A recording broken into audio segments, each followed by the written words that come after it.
Hello, everyone, and welcome to the Literacy View. We're going to go deep tonight into comprehension. We have three superstar researchers with us tonight. We already have had Dr. Marianne Rice and Dr. Casey Lambright, on with us before. And now we have Kay Wijayakumar. And Dr. Wijayakumar is the lead. Let me just see. She is the chair, the endowed chair of her department at Texas A&M University. And she is a professor in the Department of Teaching, Learning, and Culture in the College of Education and Human Development. Dr. Marianne Rice is an academic researcher, educator, and reading specialist at the Department of Educational Psychology at Texas A&M. And Dr. Casey Lambright, and I screwed up her name before, I'm so sorry, is a research specialist. And she is also with the Teaching, Learning, and Culture Department at Texas A&M University. And we are so honored to have you here. I'm Faith Borkowsky with my co-host Judy Boxner. And tonight we're going to talk about an article that just came out in July. So we are always cutting edge, breaking news with you. That's what we do best, trying to bridge that research to practice gap and call BS when we hear it. So we're not afraid to do that. The article that just came out is entitled Promoting Inference Generation, Using Questioning and Strategy Instruction to Support Upper Elementary Students. And this was in the Reading Teacher, July 2024. And we have our three researchers here with us, and also a fourth researcher, Ashley Stack, was part of that work as well. So let's start off with a quote from the article. And it says here, and it was by Dr. Kane. I'm just going to pull it out. It was in your research. Research has found that students' inferencing skills are associated with their reading comprehension skills, meaning that children with poor inference generation skills often have comprehension difficulties. How true? I mean, Judy and I have been doing this for a long time. I could tell you that I've taught classrooms grades 3, 4, and 5. So I'm very familiar with those upper elementary school students, as well as tutored in reading and writing. And inference is always very difficult, but it generally indicates that there is a comprehension difficulty all around, the global comprehension problem. So let's talk about that. I see all of you nodding. So let's start with Marianne first, because she was nodding a lot. So we'll open it up with Marianne, and then we'll move around and we'll hear from all of you. Yeah, absolutely. So we know that inferencing is a big part of what you do when you're comprehending text, because authors can't put everything in the text for the reader, because otherwise they would be really long and boring to read every little detail that you needed to understand the text. So you have to fill in sort of gaps that the author leaves for you and make sort of conjectures or guesses about what the author might mean. And sometimes they do that on purpose to sort of drum up the suspense about something that might happen later. Or in a nonfiction text, it might just be because they can't put every last piece of information in. So we know that this is really important for students. And one of the things we wanted to sort of explain in this article and clear up is that there's lots of different types of inferences and different strategies that you might need to implement depending on exactly what inference your students might be struggling with, because inference has sort of always been thought of as just, oh, well, you take something that you know and you put it with the text and you make a guess, which is one piece of inferencing, but it's more than that. And in fact, that article that you referred to and the researchers that you talked about have shown that even when all students have the same background knowledge, because it's a made up scenario and made up background knowledge, there are some students who still can't make those inferences, even if they have the background knowledge that they need. So it's not just about background knowledge. There is a skill to inferencing that has to be explicitly taught. I love that you mentioned that, because I underlined that part in the article specifically because there's a lot of BS out there about background knowledge, and we all know it's important. But I thought that was so unbelievable to see that even when kids have the background knowledge, that it's still more difficult than when it's text-based. So Casey, let's go to you. So you have a lot of classroom experience and you're really hands-on. Could you kind of talk a little bit more about what Marianne just started, about that background knowledge piece and where it's important and how it's still more difficult even when kids have background knowledge? Absolutely. So I'll start a little bit with, in every school that we visit through this work with the CAT framework, if you ask teachers, what are your students struggling most with? The answer 95% of the time is they just struggle with inferences. So what came from working on how do we help teachers really understand how to teach inference strategies, but then when we really started to dig into the literature and knowing there are so many different types of inferences, we can define them in different ways. And those are things that there's that research to practice gap there, right? That's information that is, I think, missing in some of the professional development. So if teachers were more aware of, hey, this is a knowledge-based inference, and here's what this may look like. Here's a strategy you can use for students when they're struggling with knowledge-based inferences, or a text-based inference, or a bridging. You know, I think that is a piece that really, until I had the opportunity to dig into the literature and see the differences and how one strategy may not work for teaching a causal inference or a knowledge-based inference, you know, just understanding better. And as we know, teachers are doing such a great job in the classroom, doing the best that they can, but this is more information I think can really improve that ongoing question of how do I help my students infer?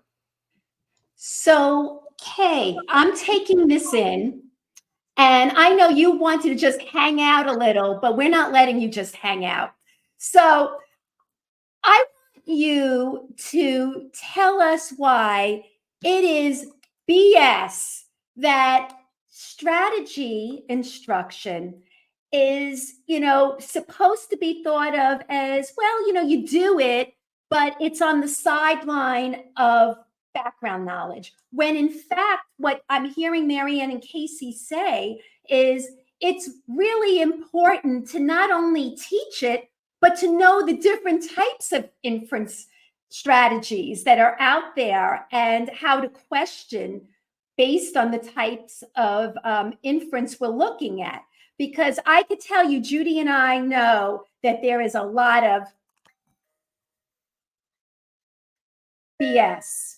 All right. Could you talk about that? You're on fire today. You are on fire. Kay, are you ready to talk about the BS?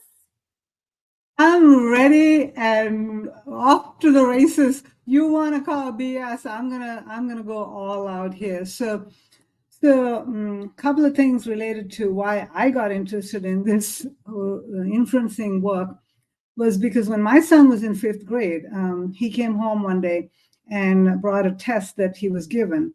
And when we went for the parent-teacher conference, the teacher said to me, well, your son has difficulty making inferences. And I said, can you show me an example of this inference that you're talking about? And it turned out that there was an article about a young man who moved to a new town, and in his apartment, the neighbors had a welcome barbecue for the family. And the question was asked, why did Tommy not go out during the barbecue?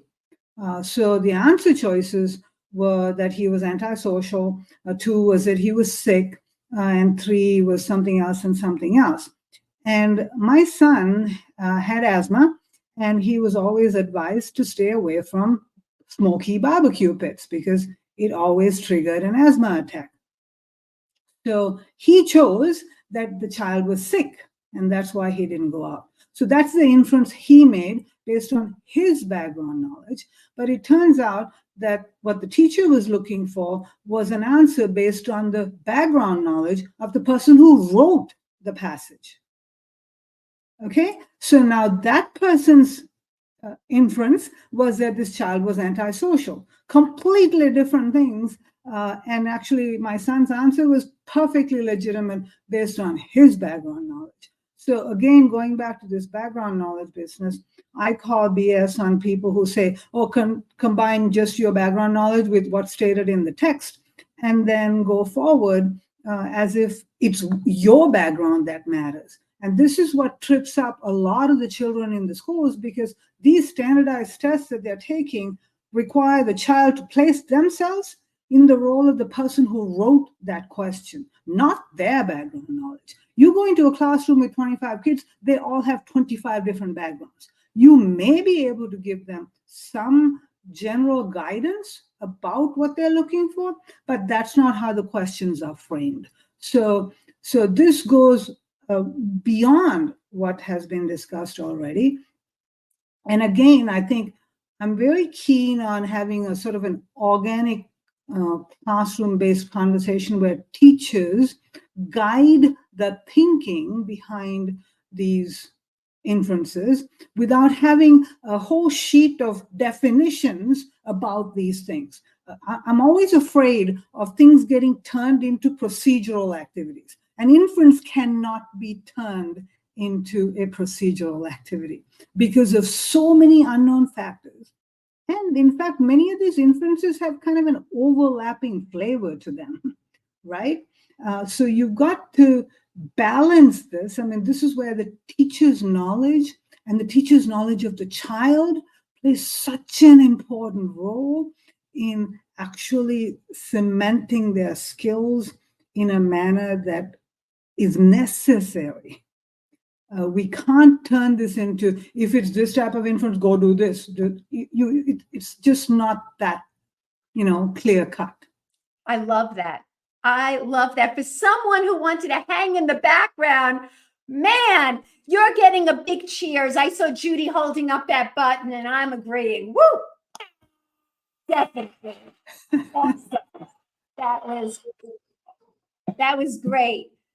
Judy, I saw you nodding away. Now, I know you're thinking about your own situation, working in a New York City school, thinking about kids, all different types of background knowledge. Could you see kids making an error like that? I could see any kid, it doesn't matter where they live, making that same type of error, thinking about what they're reading from their own perspective rather than the writer's perspective. What are your thoughts on that? Wow, so all of this is so interesting to me. So I work a lot with the K-2 bracket. So it's really important for kids to start working on these things when they're young so that this becomes easier for them as they get to 3rd grade, 4th grade, and 5th grade. We can't just wait till kids crack the code. I want to talk about the difference between looking at inference strategies when it's text-based versus knowledge-based. Some people out there will not understand the difference. So if maybe one of you could define what that means, and then we could discuss that. Who would like to jump in and start? I'll jump in and start. So the idea was really helping, there isn't one, like Kay mentioned, one way that we've figured out is the perfect way to classify inferences. So it's more about helping teachers understand that there are a lot of things that actually require students to make inferences when they're reading. And so understanding that there's some differences there so that we don't focus just on one type of inference, leaving students to figure out how to make these other type of inferences without being explicitly taught how to do so. So text-based inferences are ones where students have all the information that they might need in the text to answer a question or to come to a conclusion, but they're spread out throughout the text, or they have to put the pieces of the information together to come to the conclusion that they need to draw. So it doesn't require your own background knowledge, but it's still not explicitly stated in the text. You're still having to put some pieces together in a logical fashion to come to a conclusion. Whereas a knowledge-based inference, there is some piece of information that you have to bring to the question or to the text to understand it that is nowhere in the text, right? The author doesn't put it anywhere in there. So there is some piece of knowledge that you're going to have in order to understand the text. Whereas the text-based, it's all there, but you got to find it and put it together, right? And so research has shown that those text-based inferences are a little bit easier for students, as you might expect, because the information is there. Whereas the knowledge-based, we have to consider what the students know and do they have the knowledge needed in order to do that, and then show them how to activate that knowledge, bring it to the text. Is that the right knowledge that I need to answer this question? All those complicated things that Kay was mentioning that her son was trying to navigate, right? So text-based is a little easier. So we put in the article to help teachers understand if you have students who are struggling with inferencing in particular, starting with those text-based inferences starts putting those pieces together for them. Like, how do I do this? How do I draw these conclusions? Where you can show them everything in the text before moving on to those knowledge-based inferences that are much more complicated, right? So, as a teacher, I would always tell kids that you're a detective with inference. And so the more information you have, the easier it is to answer an inference question. When you have very little information that you're absorbing, it's hard to answer an inference question. So Casey, could you maybe tell us a little bit about how this is done? So what would be a strategy for knowledge-based versus text-based? Oh, wow. Let's do both. Yay. Yes, and you guys jump in.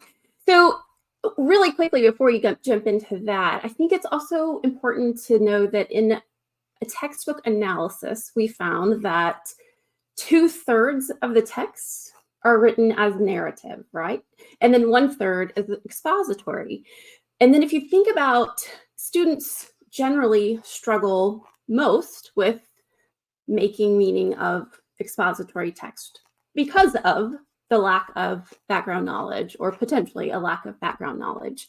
So in that way, knowing that the textbooks are organized in such a way that they're going to be more familiar or have more exposure to the narrative text, one of those strategies we can think about is providing a variety of genres. So students have the opportunity to be asked questions, to think through what's happening in the text and how can I use some of the knowledge from those expository texts. If the textbook's not offering as many texts or passages, then how can a teacher adapt by adding in additional expository text, or just a variety of genres would be one of the strategies. And we mentioned in the article that being really, first and foremost, students need a variety of genres. And then what we're seeing is that's not necessarily the case in some of the textbooks.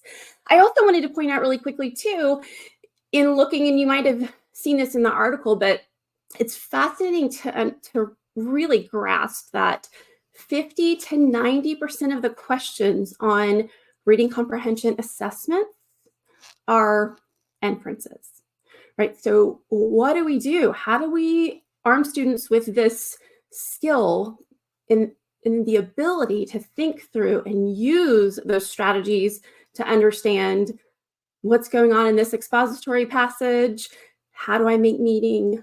And of course, I would say the best way is to start with thinking about the text structure, right?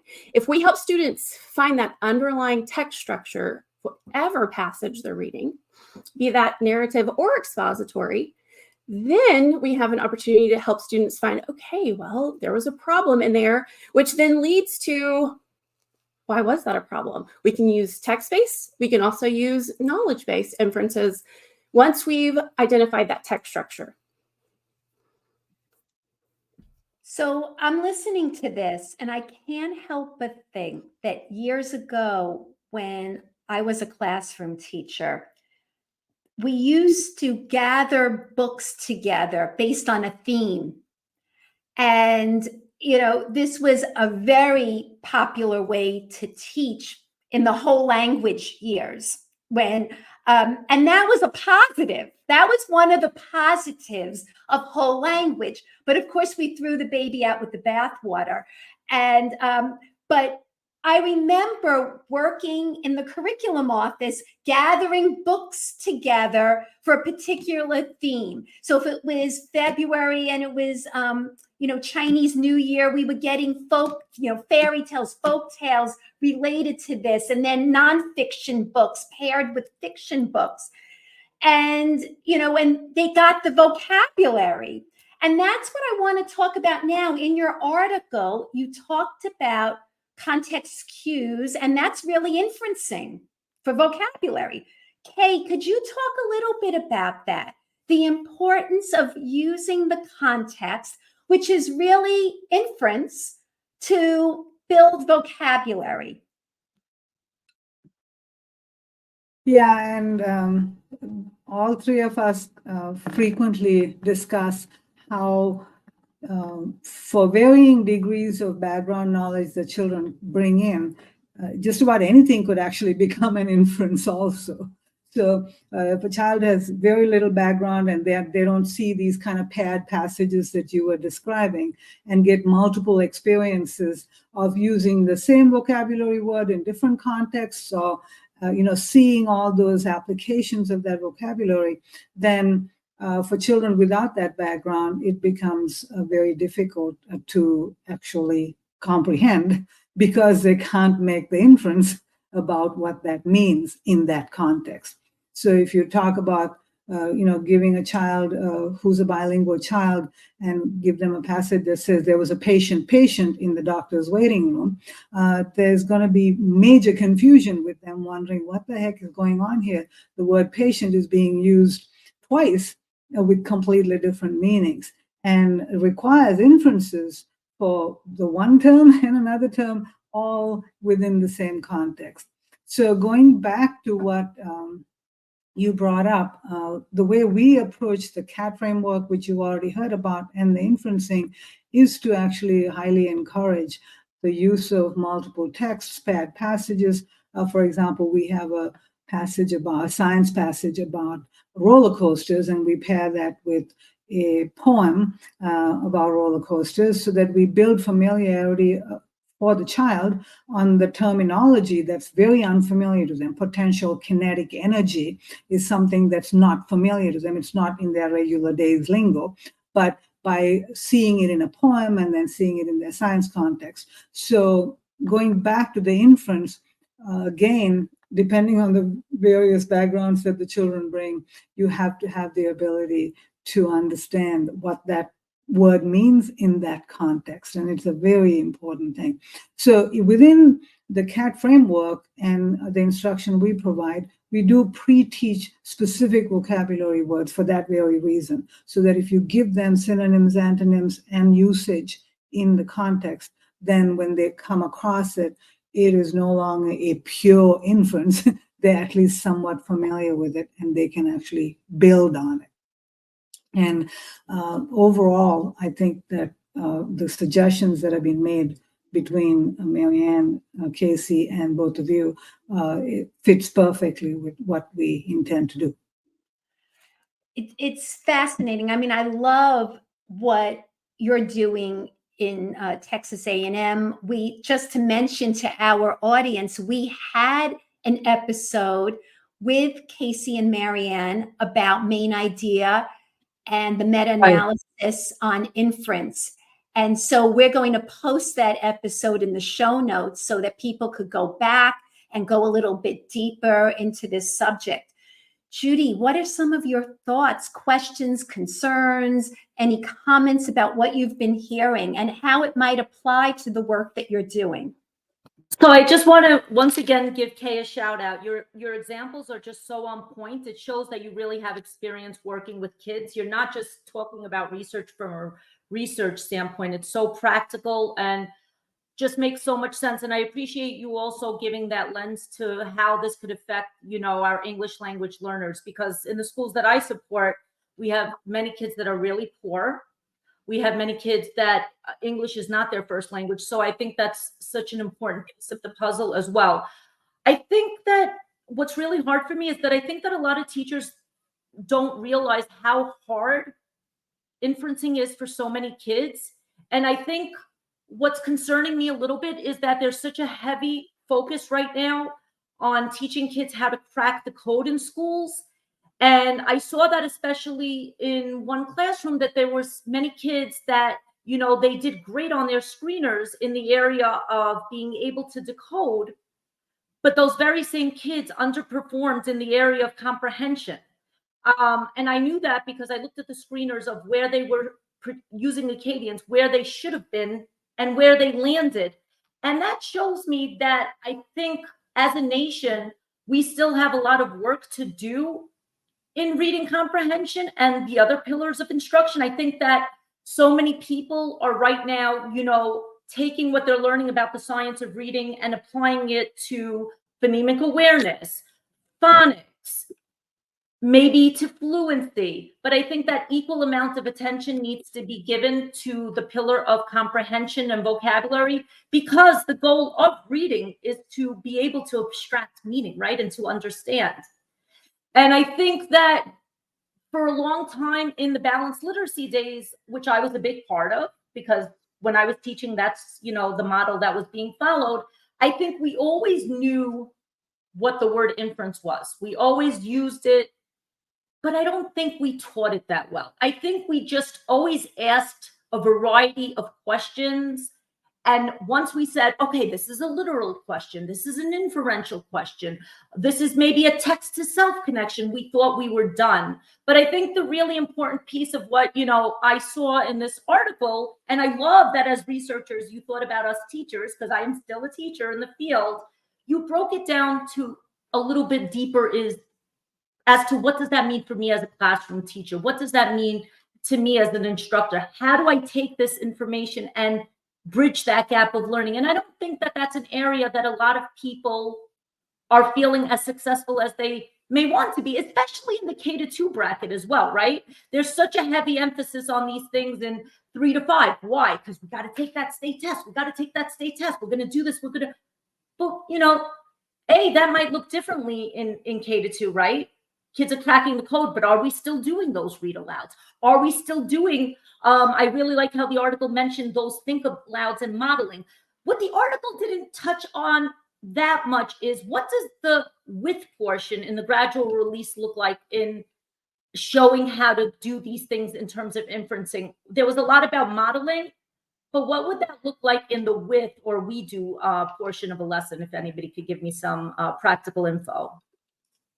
Yeah, I'll jump in. So, we know that for inferencing, like you said, the modeling piece is key, and it's something that has been skipped in some ways. And some of that is just, like you said, time sometimes and where the focus is. But a lot of these strategies that we mentioned are perfectly appropriate in the K-2 space if you're doing a read aloud, right? You could still stop and model your thinking about these questions. But when you're trying to release that back to the student, so some of that might be like for the keyword piece in there, you might have like highlighted some things in the text for the student that they're going to need. And then you start with that. And so you're like, okay, here's the inference question you're going to answer, and that you've highlighted those key pieces. And then you see, can the student go find those and put those together themselves, right? So you're still helping them a little bit. You're still scaffolding, reminding them to use those keywords by highlighting or underlining code words that they're going to need, those keywords in there. That's one way to sort of do that gradual release. And then as they get better at that, then you stop doing that piece, right? And then can they do it all on their own? Can they go find the keywords themselves and put it together, right? Or for the graphic organizer, right? You might have pieces of it filled in. So you might go and fill in the part with the text clues for them. So pull out that important information and then have them write their own background knowledge piece.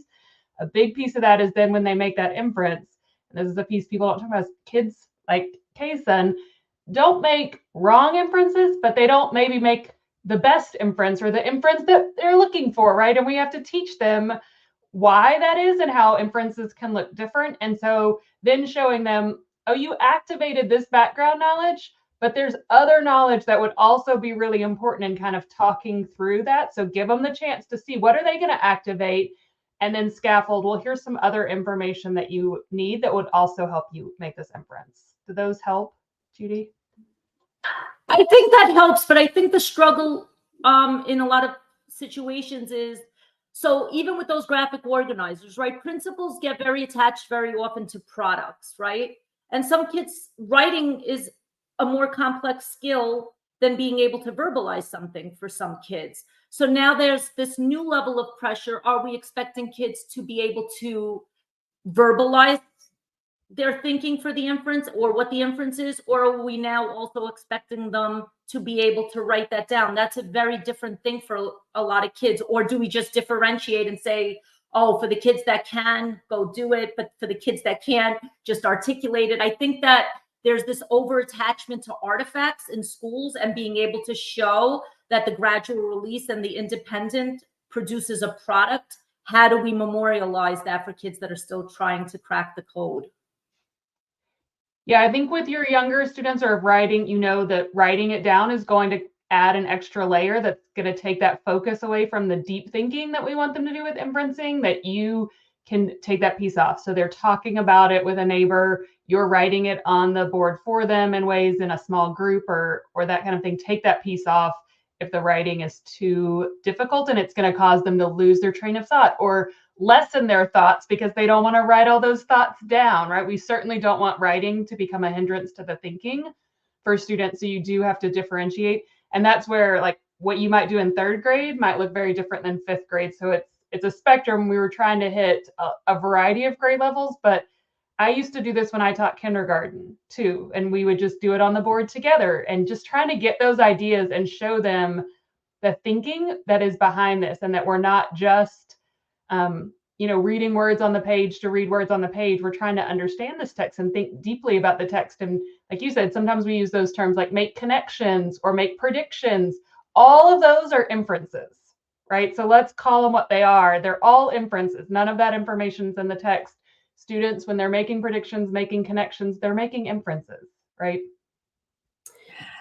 And I think, I'm sorry. I just wanted to say, listening to you, I think that often teachers are assuming that kids are just able to just piece this all together, and you don't really need that explicit instruction to be able to do this, that if you have enough knowledge, they'll be able to make those inferences and draw conclusions without any scaffolding, which is mentioned in the article. Kay, I cut you off. I'm very sorry. What were you going to say?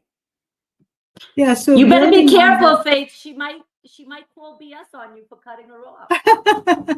No, actually, I was going to extend what you brought up originally. I'm very much in favor of these paired passages, having children. So when you talk about this, I do, we do, you do kind of situation, or your transfer responsibility back to the child, perfect place is to have those graphic organizers the way Marianne described and have that filled out for one type of story. And you read a second one the next day or something like that and allow the children to make it themselves, so that you're actually allowing that child to practice that strategy, that logic that was applied in the previous example with the teacher modeling it, now for the student to also practice that.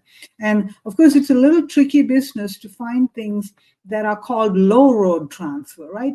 Things that are very similar to the first passage you read so that the child is just applying the strategy. A high road transfer is when you pick up something that's much more complicated and, allow the child to really rise to the challenge. So there are different degrees of gradual release, and teachers should be fully aware of it, fully prepared to deliver that.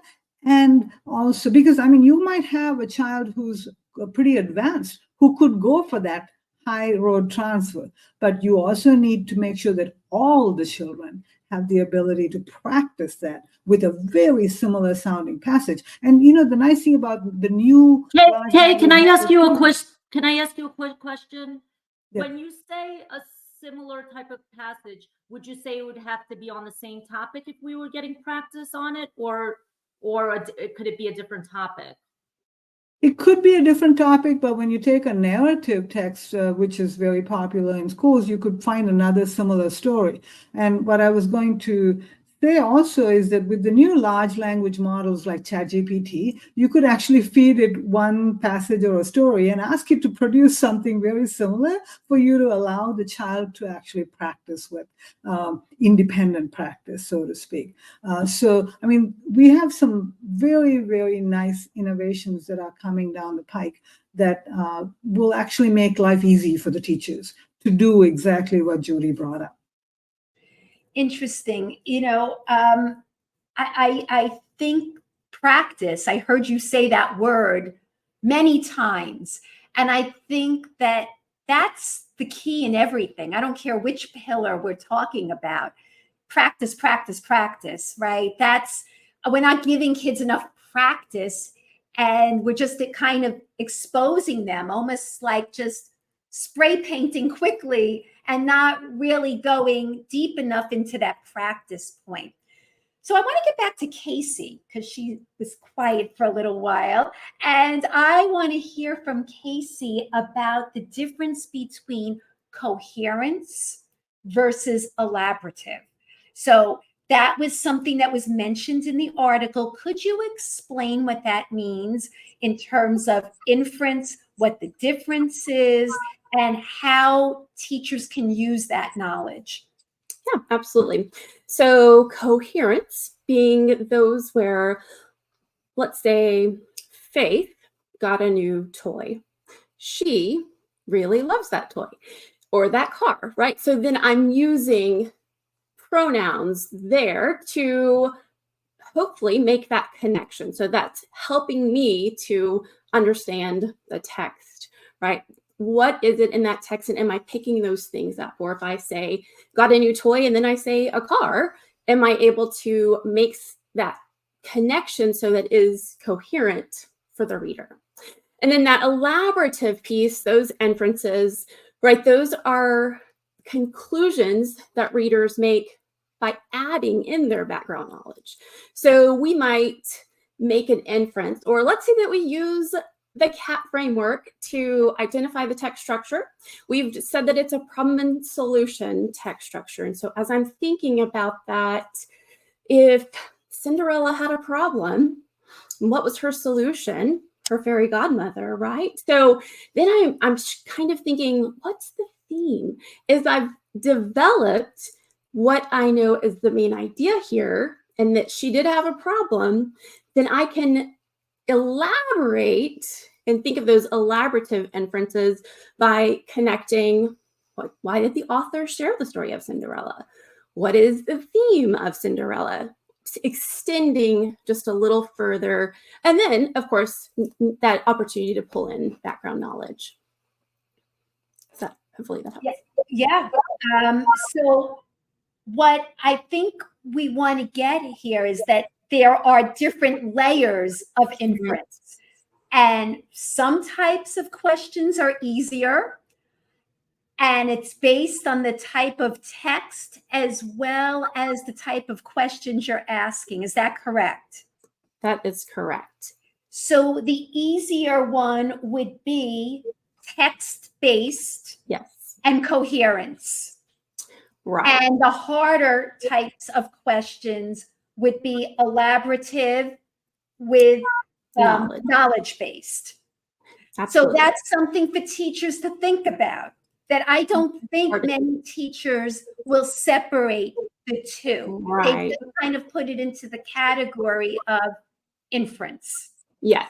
I think that is kind of when I first started speaking about what do I hear when we walk into schools? What are your students struggling with, right? And that's where I think this can be such a powerful tool for teachers to really break apart, okay, when I'm having conversations with students, when I'm thinking aloud while I'm reading, if I am aware that students are struggling with those knowledge-based inferences or coherence, maybe not so much, but if I'm thinking about the elaborative inferences, what are some things I can be very intentional about in my conversations with students? I think for me, that just opens up opportunities to really be intentional about the conversation. Yeah, I'll jump in with just an example that I like because I'm also an early literacy person like Judy, right? So if you think about a kid who's struggling with segmenting a CVC word, right? They're really struggling. You're going to go back and say, well, can they segment just the first initial sound, right? Can they do that piece? Can they segment the final sound, right? And then the middle, and then we can segment all three sounds, right? If we're trying to work on that phonemic awareness. With inferencing, it's just been this broad category. And so helping to understand, like, think about what students can do, and that there is a bit of a process with this. Some of these have been shown in research to be easier for students than others. So go back. Do I need to work on some of those, real text-based coherence inferences first? Okay, no, my students can do that. Now I can move on to some of the more elaborate. Understanding sort of a progression there can help teachers know where to jump in with students as well. So Kay, in the article, it mentioned that we have to also teach students to question, not just that teachers are asking the questions, but we have to teach students how to question and, use this type of thinking and model the thinking of asking questions. What is your experience in terms of, are students able to do that? Well, how hard is it to get students to ask the right questions? They could ask questions, but really to get them on the track of asking the right questions. Yeah, so I'm going to give you a short answer and maybe a little bit longer answer. The short answer is I'm not a fan of some of the I call BS on some of the strategies out there that say, write down what you want to know and write down what you like. These kinds of things are so vague that children just keep parroting what their friends say, and so it's not a very powerful generative learning activity. Whereas if you use our CAT framework, it actually provides them some raw materials on which to build on. So that, for example, you take the Cinderella example, instead of just saying, what do you want to know? What do you think is going to come? Instead, you say, well, you see there's a problem there. Can you find out what caused the problem? And so you give them some very concrete ways to actually reach into those questions.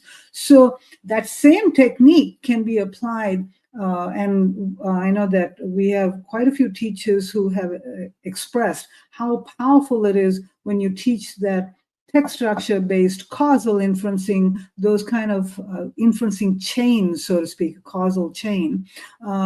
It actually allows many different children in the classroom to come up with their own perspectives and questions related to that. And I think you need to give them some background. And one of the backgrounds that works and effective is to provide that causal inferencing on the problem and solution. Now, the slightly longer answer to that question, though, also relates to the fact that if you must give children opportunities to practice. And that means you provide multiple. So you read one story on Monday, you read another story on Wednesday, maybe on Friday, you do multiple inferencing activity related to both the stories. And you can compare and contrast and now build further elaborative inferences based on what you came up with the two of them. And so you're basically building and practicing at the same time, which is a powerful technique. And so I want to emphasize that people who want to do these things should not just cycle through a whole bunch of inferences. That is not an ideal situation. Each child needs the time to really sink into this and learn and apply that in multiple passages and build on it. I also want to say one last thing, so something that was brought up earlier. We use Itsy Bitsy Spider the little poem, as an example, as a kindergarten, first grade, second grade.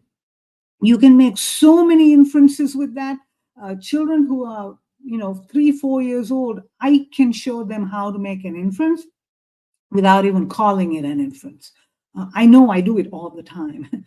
And children are most ready to understand the causal reasoning behind a lot of things. So I tell people all the time that if you're driving a child somewhere, they're always asking you why questions. Why are we going to grandma's house? Why are we going to why can't I have ice cream for dinner? And all those why questions end up with because answers. So that causal relationships, they know. But somehow many of our state standards actually unlearn it by forcing kids to put in sequence some things when in fact they really can apply that causal inference for their knowledge extensions, their elaborations, their questions.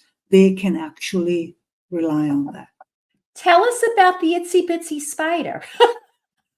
So when I read it to the little kids, I How always you say, would carry that out. Again, I understand, and I'm thinking, yeah, that makes sense. But there are people listening who might be asking that question, saying, what does she mean? What would she do with the itsy bitsy spider? right. So first, I always say, okay, we read the itsy bitsy spider, and then I say to the kids, so what happened to the spider? Oh yeah, it got washed out. Why did the spider get washed out? Oh, it's because of the rain. Oh, how did the spider get back up again? Oh, the sun came up and dried.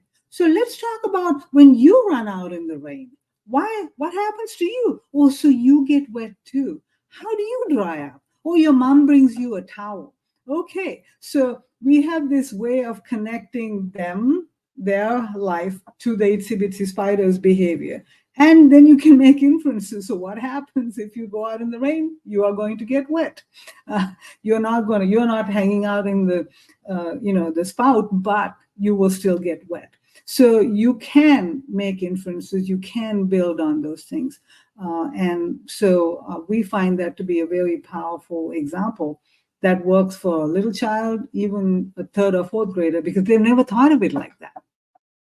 Judy, I could see you running with this in September with your, K1 and 2 kids. And that's such a great example that Kay gave. I mean, you could be taking all these popular little nursery rhymes and stories and doing something just like that. What are your thoughts?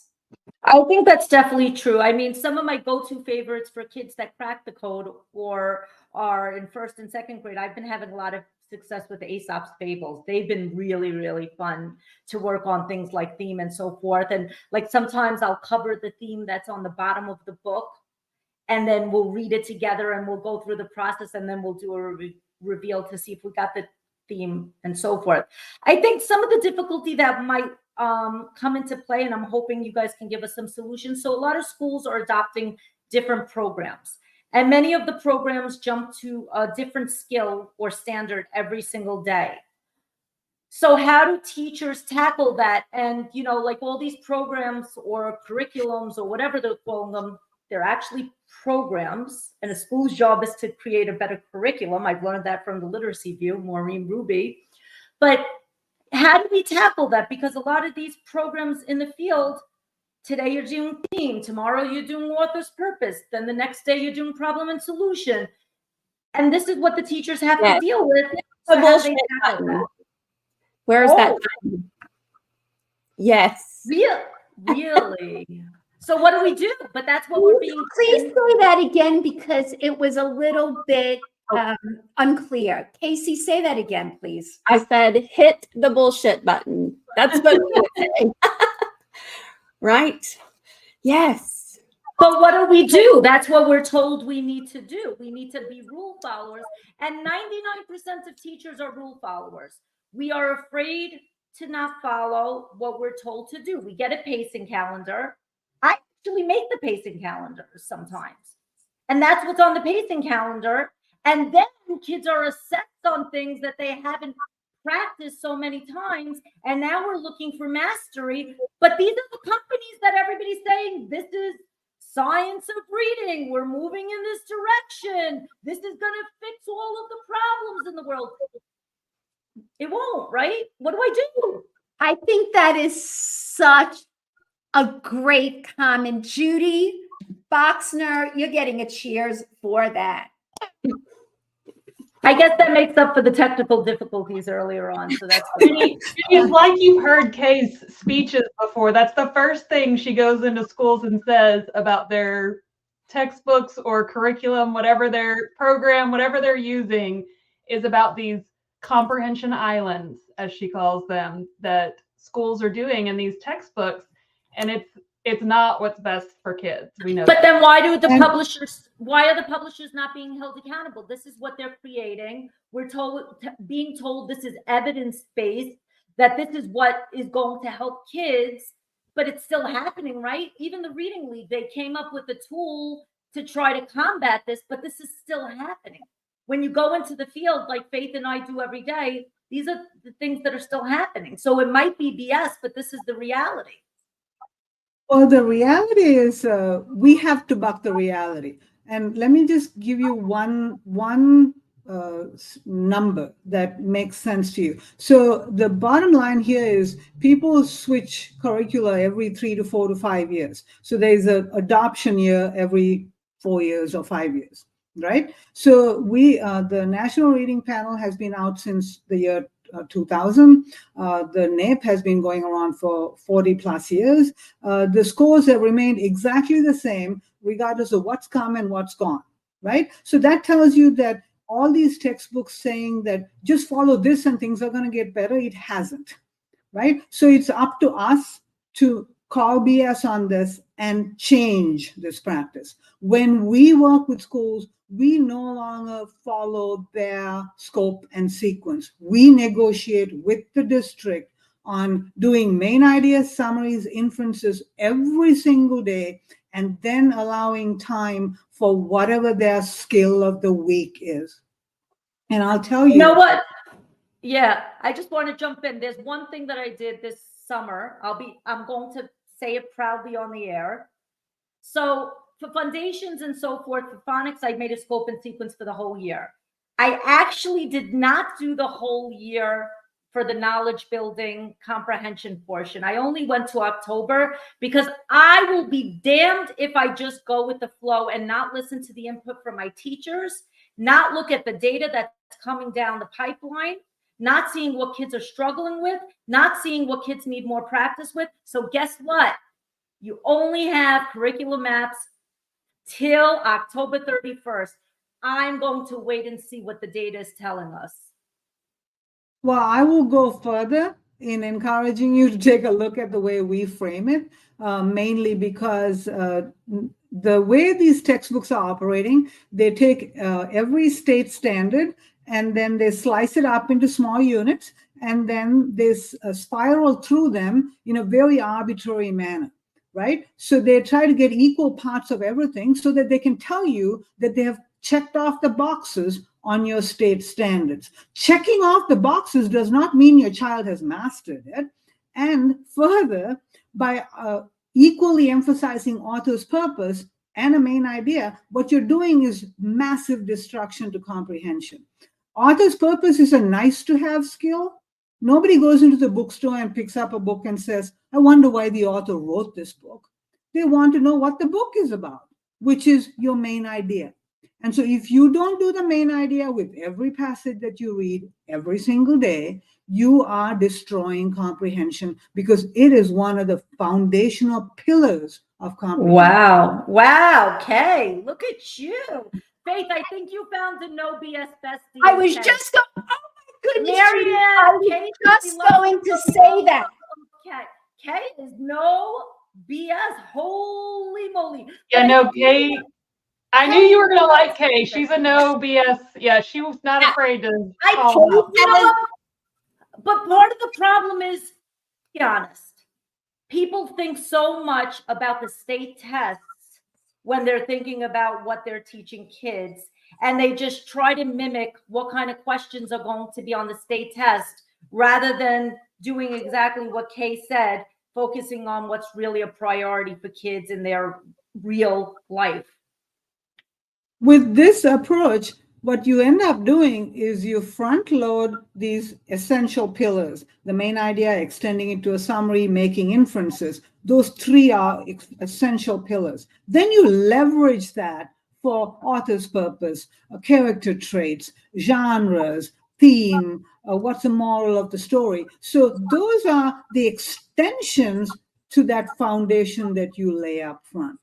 And so the bottom line we've done multiple textbook reviews and highlighted this very arbitrary thing, this spiraling of these skills, which does not work, has never worked. So why even buy a new textbook that's going to follow that same pattern? I don't. And on the flip side, when we front load those essential pillars of comprehension, we are getting transformational success for children. 100% pass rates for special education students, regular education students, English learners, dyslexic children. And why are we doing that? It's because of the way we are teaching for comprehension, the item that you brought up earlier. Fluency does not imply comprehension. Decoding does not imply comprehension. Those are essential prerequisites, but it doesn't mean that you read it as fast as possible and you're going to get something out of it. Bam. Bam. And that's what we need to hear. I am so happy to get the three of you together because this is not the message that people are getting. I know that we've had Dr. Leslie Laud on, and she, Kay, uses the same expression, front loading. What comes first? What do you foreground? What's in the background? We have it backwards. And on social media, Leslie was being shot down because there are a group, really, there are many people out there.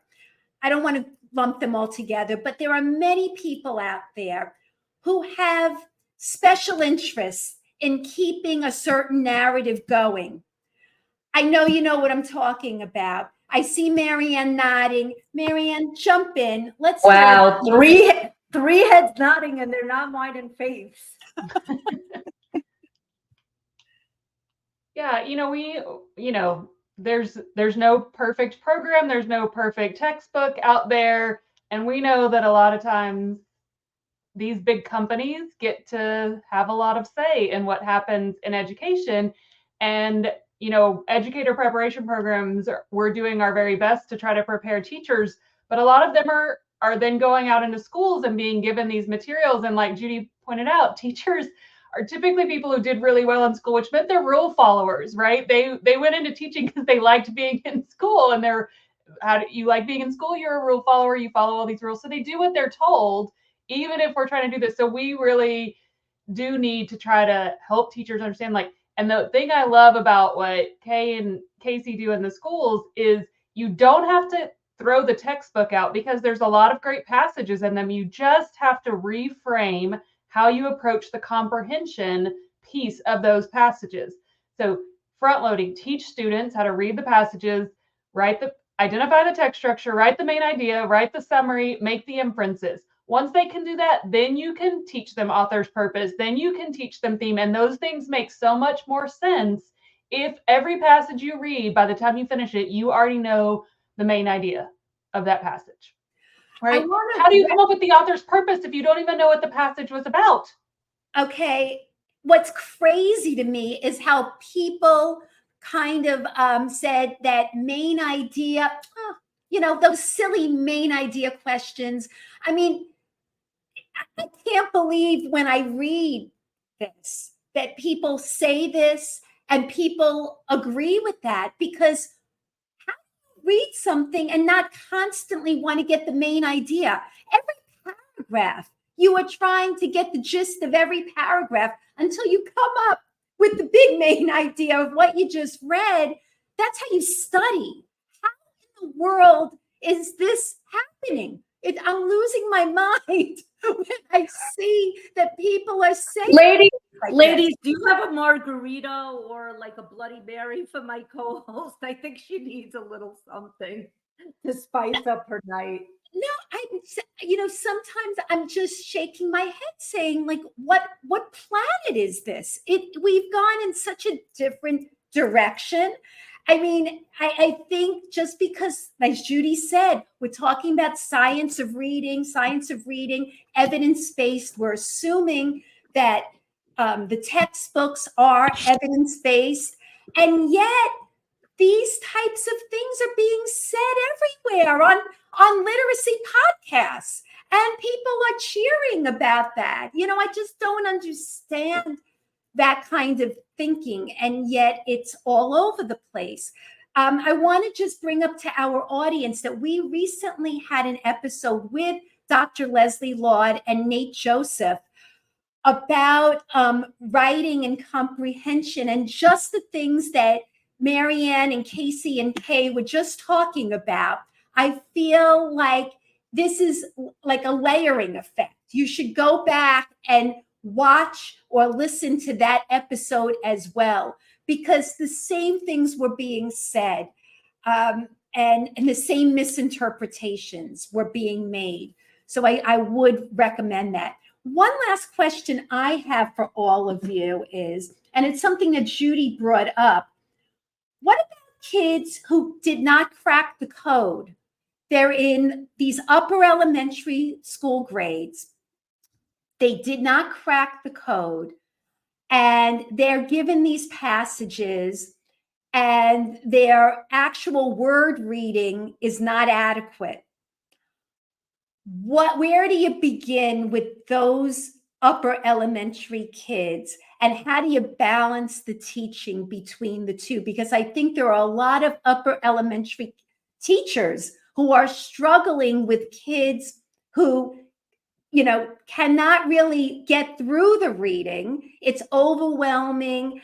Some of them feel they don't have the endurance to get through it. Could you talk a little bit about that? Anybody?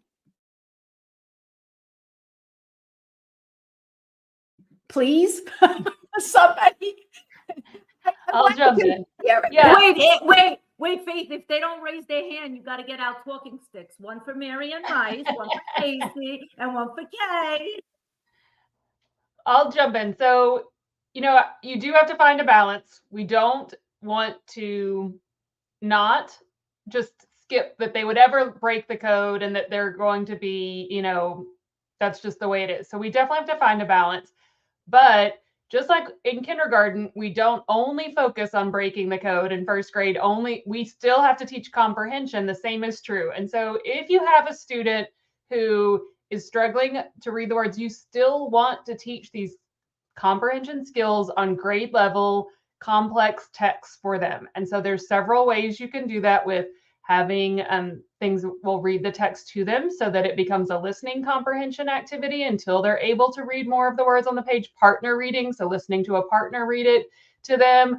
There are ways to still teach the complex text and have them do the comprehension skills, practice the comprehension skills on grade level complex text. So we're not skipping that piece of it while we're also working on going back and reteaching decoding skills that they did not get in earlier grade levels. I just think it's probably triage in some school districts. Like, where do we begin? It's so overwhelming when you have so many kids who can't read the words, and you're trying to teach from grade level text, and it's just, very difficult for teachers today. I know I had those same difficulties when I taught in those grades. So Judy, any last thoughts before we wrap up? Any questions, any concerns? What's happening? Yeah, I had a lot, Faith. I know we're wrapping up, but one thing I thought was, how do we continue to level the playing field? Because not everybody's knowledge building experiences are the same. They vary for everybody depending on where they live, their socioeconomic status, and so forth. The other one that I noticed was a comment. I noticed that you guys said that Expository text is very important. It's something we have to focus on. That inferencing doesn't happen as easy on those type of texts. So that's something I'm going to take away from today. What else? The CAT method, I definitely want to get back into that. I know we talked about that a lot in the other episode, and I think that might be a great refresher for some of our teachers that may have not listened to that episode, to just revisit for a second. And then my last thought, hold those publishers accountable. We have to start holding them accountable, and they need to start listening more to the teachers in the field, but they especially need to listen more to people like Marian, to people like Casey, to people like Kay. What are you doing? Why are you doing it?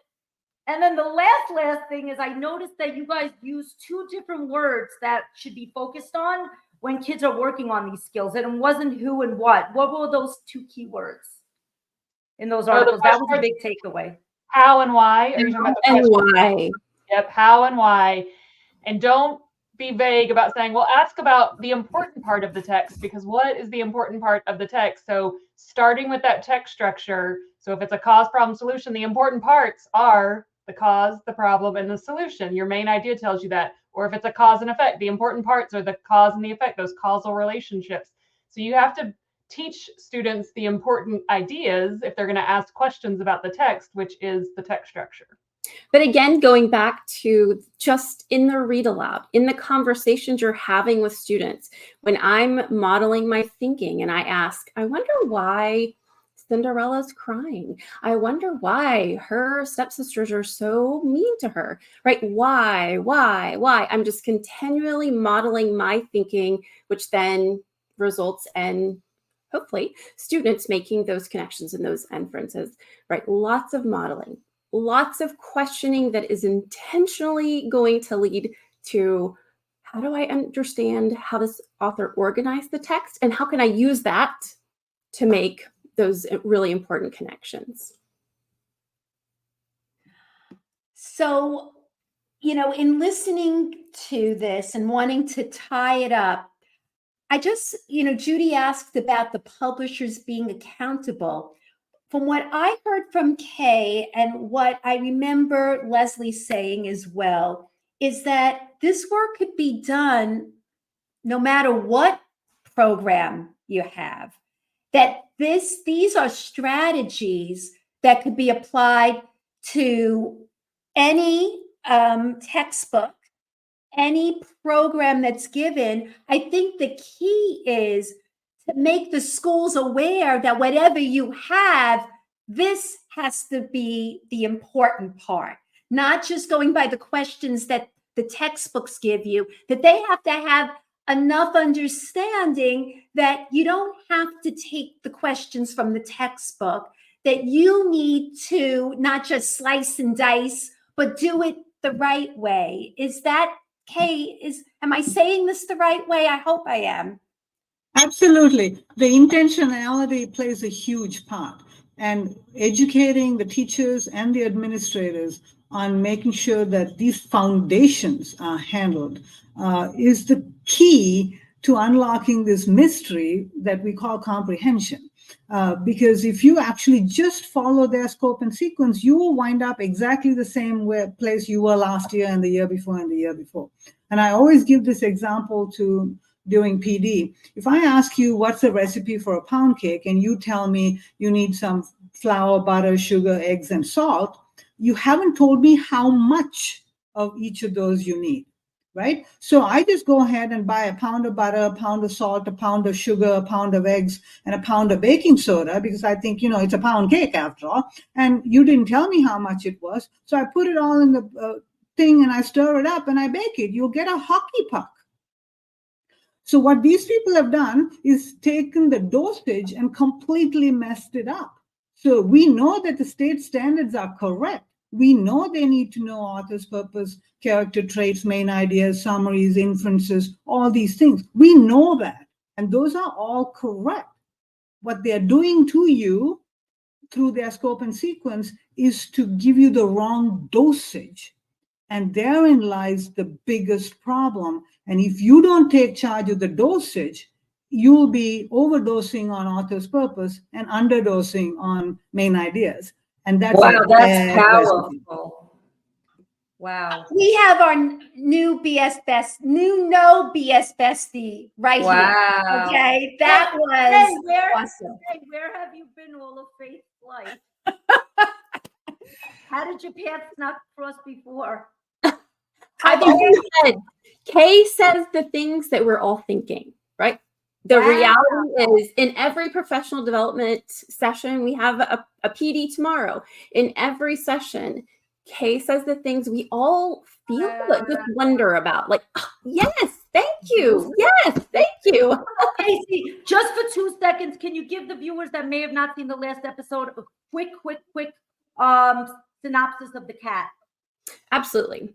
So the knowledge acquisition and transformation framework is built so that students can get the gist of the text by the teacher introducing the text in a way that hints at the structure. So again, that intentionality, then pre-teaching the vocabulary that may hinder comprehension. From there, reading the text while inviting students to be a comprehension detective. Think about how the author organized this text. After reading the whole text without segmenting little chunks, I'm reading the full text. Then I'm going to work to say, so was there a problem in that story? Was the problem solved? And that's going to lead into a conversation about the text structure. Maybe it's a cause and effect. The problem wasn't solved, so we have a cause and effect. From there, I use those simple sentence stems. The problem is, the solution is, or the cause is, the problem is, the solution is, or the cause is, and the effect is. And I've just built a main idea in 3 minutes or less. From there, I take that main idea that I just wrote using those sentence stems. I'm going to extend, adding some text evidence to the cause and text evidence to the effect that directly connect back to those pieces. Now I've built a really nice, beautiful summary with information that helps me, the reader, organize my thinking.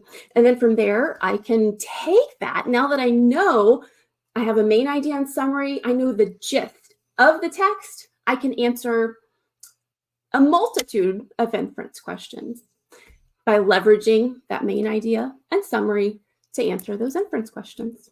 And there it is. It's episode 69. I was looking at it earlier. Please go back and check it out and reach out if we are definitely posting that in the show notes. I encourage everyone to go back. Ladies, what if people want to go further on this journey and learn more? I know that you guys offered some opportunities to our viewers last time. What do we do? Tomorrow, a teacher wakes up, they drink their iced coffee, and then they want to dig deeper. What's their next step? Please visit our website at it.literacy.io, where you will find an amazing interview with Kay, and as she's introducing this powerful reading comprehension strategy. It is in the show notes, I believe, from our earlier visit to the Literacy View. So that's there, but we welcome you. Reach out, let us know how we can help. Yep. And I also want to call attention to the fact that the video that I recently produced directly calls the graphs and charts that showcase where children are struggling the most with their comprehension related to main ideas and summaries and inferences. So we provide the data that has been published in the journal Dyslexia, in the journal Reading and Writing. We have gone through and done these textbook analyses that have been published repeatedly, so you can see how we have summarized our findings, and it tells you the actual data behind the statements that we're making. It's very important to us to back up our statements with actual evidence, and that we have on our website. Yep. And on the literacy.io website down, if you scroll down, there's a link to a MOOV, M-O-O-V, which is a free online professional development to learn all about the CAT strategy, how to implement this in your classroom. And once you complete it, you get access to a whole host of resources that these lovely ladies have created that will help you implement it with whatever textbooks or text passages you use in your classroom. And we have over 5,500 resources, mostly created by people like Dr. Lambright and a whole team of staff. And there are what we call CAT lesson guides for a whole series of textbooks out there. Because we don't tell people not to use the textbook. We show them how to leverage those textbooks using the CAT framework. Well, I'm going to take that training. I really am. I'm going Faith, can I take it with you? Yes, we're going to do it. promise? We're going to take the training, Judy. And then I'm going to grab my cowboy hat because I've been to Texas. And I think that you need to get a cowboy hat. We're going to go for some barbecue with Marianne and Casey and Kay. And we're going to have a good time because I think we need to go to Texas and meet these ladies in person because I'm liking everything I hear, and this would be one banging good time. Ready? Absolutely. And when you experience the success of using that CAT framework, your joy is going to be, multiplied 100-fold. Total game changer. I'm going to do it. I'm going to do it. And I've been in education 38 years, and I'm always learning. And, everything that you say, I feel I do, and I understand this, but I want to go deeper. I want to understand this the way you are describing it so that I could share this with others. This sounds great. I agree. Judy. And I think I need to professionally go deeper because I've been so in love with the foundational skill pillars. I am like obsessed with my phonemic awareness, obsessed with my phonics, obsessed with my phrasing and fluency. And, I want to get better at teaching comprehension, not just throwing questions all over the place. I want to show that metacognition and the whole process. And we're going to wrap up our show. But before we wrap up, I have some quick, tiny questions. Ladies, quick answers. Favorite hobby, one word answer. Go. Kay. What's your favorite hobby? Gardening. Casey. Listening to books on Audible. Marianne. I'm hiking right now. I moved to the Tennessee hills, so loving getting out in the mountains here. So. Okay, next quick question. One word answers. Your favorite Texas food. Go. Kay. Baylor University. Food. Food. Food. Favorite Texas food. I don't know. Barbecue? Do you like barbecue? I'm a vegetarian. See, Faith, you made an inference which wasn't correct. Right? I'm thinking Texas barbecue. I mean, it's true. We can still have fun. No. All right, Casey, what's your favorite Texas food? Salsa, queso, and chips. I would say Marianne. tacos. Tex-Mex all the way. Tacos. Yeah. Mm-hmm. All right, Excellent. ladies, I think we're ready Thank to wrap you. up. Anyway, thank you, ladies, for being here. This is a woman power episode. 5 powerful, passionate women together. I love that. Follow us on theliteracyview.com. Also, please join our Facebook group, The Literacy View, Real Teachers Letting Loose. Subscribe to our YouTube channel, The Literacy View. Follow us on Instagram, The Literacy View. Follow Faith and I on Twitter. Keep telling your friends about us. That's the biggest compliment. Share our episodes. And researchers, we love you. You know where to find us. Keep coming here. Also, new additions to our website. If you love what we're doing at the Literacy View, please donate to our show so we could keep doing this great content without being bought by publishers, which we do not want to do. So thank you. And we won't do. That's our bottom line. And if you would like to advertise with the Literacy View, that's something new for the 2024-2025 school year. So our email is on our website. Contact us, and we can't wait to hear from you. Changing lives, one view at a time. Thank you, ladies. Thank you. Thank you.